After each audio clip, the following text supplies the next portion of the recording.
Ai, meu Deus do céu, cara. 500 anúncios numa matéria. Poxa vida. Fecha o vídeo. Bom, o tema Bruno Henrique e acusação de manipulação de resultados em favor de apostas tem dado muito o que falar nos últimos meses, antes, claro, da conclusão desse caso. Tivemos a conclusão nessa semana, o Bruno Henrique foi absolvido da condenação inicial, porém condenado num outro artigo, né, enfim, e isso gera muito debate. O vídeo de hoje é em cima desse tema e vamos tentar opinar, entender também, enfim, sobre essa temática turbulenta.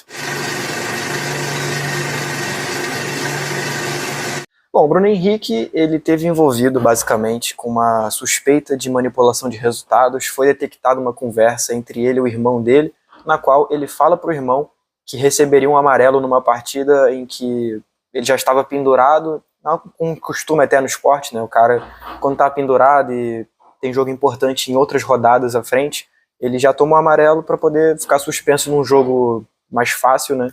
E no jogo de fato decisivo poder estar à disposição da equipe. Até aí tudo bem, né? Mas o que pega mal de fato é o fato dele ter comunicado isso pro irmão.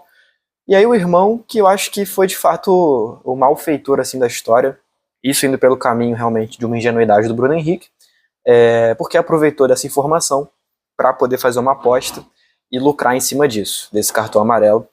E aí, cara, eu vi assim, o máximo de opiniões possíveis sobre esse tema, a maioria dos jornalistas aí consolidados se posicionou. O primeiro comentário que eu faço em cima dessa questão tem muita gente que acaba se deixando contaminar pela camisa do clube que cobre, que torce, enfim.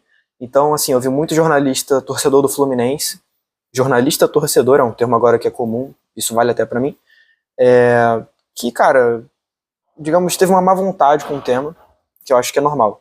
Assim como também vi muito jornalista torcedor do Flamengo que fez um malabarismo para relativizar o tema. Eu acho que nenhum nem outro. Eu acho que o entendimento mais razoável da questão toda o Flamengo, nesse caso, não me parece que agiu de má fé. Eu acho que o clube defendeu seu interesse, nesse caso de reduzir ou até, se fosse possível, evitar a punição do Bruno Henrique. É o normal, acho que qualquer clube faria isso.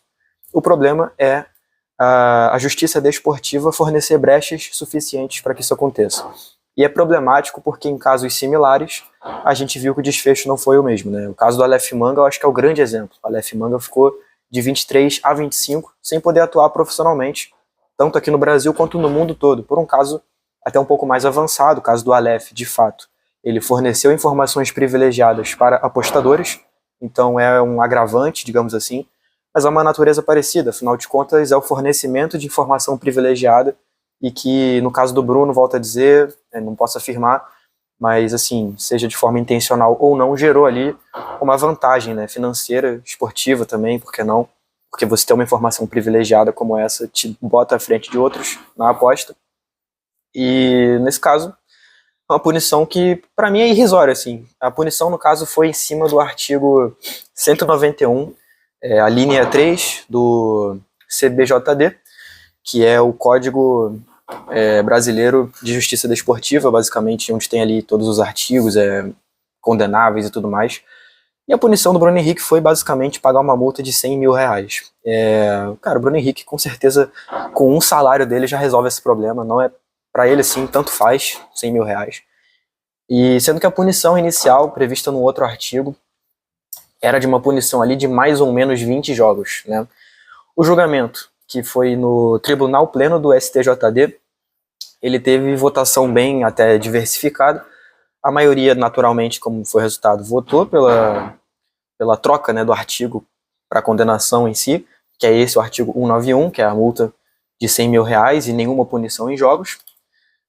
Mas teve quem votou num outro artigo, que me fugiu agora a numeração, mas que basicamente previa uma suspensão de 270 dias, e tem ainda esse outro artigo, que seria uma suspensão de até 20 jogos, começando em 12, mas podendo ir até 20, a depender ali também de outros desdobramentos jurídicos na situação.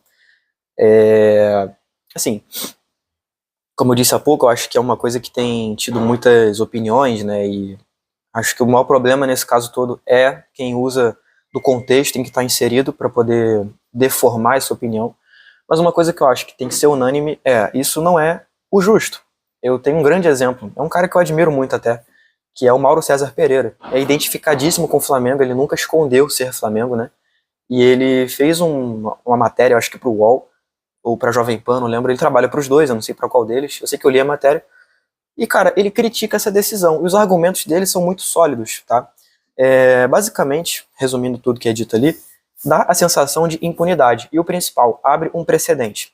O jogador ele não precisa se preocupar em ter uma postura ética e profissional de não repassar esse tipo de informação que pode privilegiar no sentido de aposta, porque já que aconteceu isso com o Bruno Henrique, a justiça está de olho fechado para isso. É o recado que passa, né? E é óbvio que, cara, não tem como não falar. Se não fosse um jogador no contexto em que o Bruno Henrique está inserido, a gente não tem como ignorar assim, a força que o Flamengo tem no bastidor, como que isso pesa. Eu volto a dizer, eu não acho que o Flamengo... vamos lá, o Flamengo agiu de má fé, mas eu acho que tem uma diferença bem grande de tratamento. Eu acho que os casos recentes mostram muito isso, né? E se a gente pega até outros julgamentos que aconteceram, até por outros motivos, né? Mas envolvendo jogadores do futebol brasileiro, até de clubes grandes do futebol brasileiro. A gente teve o volante Alan do Palmeiras, que foi punido com 2 partidas recentemente por uma falta mais dura num jogo. Tem o Vitor Roque, que está sendo julgado também pelo Supremo Tribunal, por conta da foto que ele postou depois do clássico contra o São Paulo, que o Palmeiras vence, enfim. E até tem um teor homofóbico, segundo a acusação, enfim. São coisas até em relação a isso que a gente coloca aqui do Bruno, mais brandas, porque, beleza, entra até num um tema mais subjetivo, sabe? E no caso do Bruno não é subjetivo, é objetivo. Então esse que é o grande problema, eu acho que dessa situação, porque abre um precedente muito perigoso. E a gente fala tanto, né, da manipulação de resultados, do crescimento das casas de apostas aqui no futebol brasileiro, como que isso é prejudicial para o espetáculo, para o esporte. Eu tenho aí o privilégio de participar semanalmente do programa do Futebol no Rio, e a gente sempre levanta essa bola. Como que muitas vezes o espetáculo ele se prejudica por isso. A manipulação e, assim, a deturpação daquilo que a gente vê, né? Como muitos resultados a gente, claro, não pode afirmar, porque não tem a prova sólida da coisa, mas muitas vezes parecem manipulados, arranjados para um interesse que não, claro, o entretenimento, né? O futebol justamente jogado. Então, claro, é um assunto inicial, que é o do Bruno Henrique, mas é uma ramificação de uma coisa muito maior. É um problema muito grande, né? Então, assim, tem que levar tudo isso em conta quando fala desse tema. Não tem como evitar. E só que também não acho que tem que usar desse tema para entrar em outros temas mais densos. Aí eu vou fechar o vídeo. Eu vi um comentário do Everton Guimarães, é um baita jornalista, sou muito fã, que cobre o futebol mineiro pela Itatiaia. A grande referência, eu acho, até de futebol mineiro no jornalismo. E ele fez um comentário que até tem algum sentido. Ele basicamente coloca no mesmo balaio, nesse sentido que eu falei há pouco, do Flamengo ter esse histórico de, enfim, um certo favorecimento. Eu não estou entrando no mérito, mais uma vez, deixando bem claro, desenhando mesmo. Não estou falando que o Flamengo agiu de má fé, mas é um fato. A gente vê as decisões judiciais recentes, o Flamengo tem sido favorecido. E ele cita o caso dos meninos do Ninho. Ele não contextualiza e faz parecer que ele está mencionando isso por pura birra. E para muita gente, é claro, isso é desrespeitoso. É um tema muito sensível. Eu, pessoalmente, não tocaria nesse tema, mas cada um que sou, cada qual. E aí, no caso do Everton, nem acho que ele tenha feito de forma tão problemática, apesar de que gerou uma repercussão problemática. Mas eu vejo muita gente usando dessa questão do Bruno Henrique para dizer, o clube favorecido, não pagaram as famílias e não sei o quê. São temas diferentes, são diretorias diferentes. A minha crítica nesse caso à diretoria atual do Flamengo o atual presidente, ele se mete em todos os assuntos possíveis do futebol brasileiro. Então esse assunto dos garotos do Ninho, naturalmente ele vai ser cobrado. É o famoso teto de vidro, não tem para onde correr, ele vai ser cobrado para falar sobre esse assunto, já que ele se posiciona tão ativamente em outros assuntos, inclusive esse do Bruno Henrique, e, modéstia à parte, mas sempre com um tom de deboche. Então, é um problema de você ser muito ativo na mídia. Porém, aqueles que personificam esse problema no Flamengo e tentam usar disso ali meio como um mecanismo para debate, para ataque institucional, eu já sou um pouco contra. Eu acho que é um tema que demanda um pouco mais de maturidade. E eu não acredito que os desdobramentos desse caso Bruno Henrique vão ficar por aí. Eu acho que é uma repercussão que vai acontecer por muitos anos.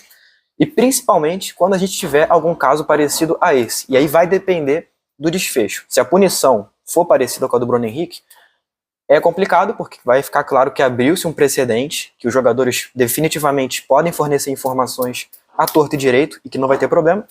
E se a punição for diferente, se for uma punição mais rígida, vai ficar claro que o Bruno Henrique foi favorecido, não por culpa dele necessariamente, no sentido de, assim, de driblar a justiça, tá? Assim, a questão do acontecido para mim é culpa dele, sim. Mas o drible, a justiça, já é um outro mérito, eu já falei. Eu acho que tem a ver com a fragilidade da justiça. E também, muito menos, é claro, ao Flamengo. Enfim, ainda muita coisa para comentar sobre também. Esse vídeo definitivamente não é uma conclusão definitiva. A gente vê o que pode acontecer.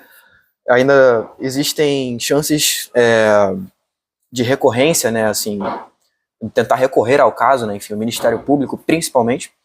Então a gente vai ficar de olho aí e se tiver algum desdobramento a mais relevante a gente volta a comentar. Bom, fico por aqui, obrigado pela audiência, like, inscrição são sempre muito bem-vindos, as minhas redes sociais estão aqui na descrição também. E, por favor, comenta aqui tua opinião também, porque é importante esse debate, é um tema que eu gosto de debater, acho que é um debate muito válido, então é sempre bem-vindo essa conversa. Tamo junto, valeu e até a próxima.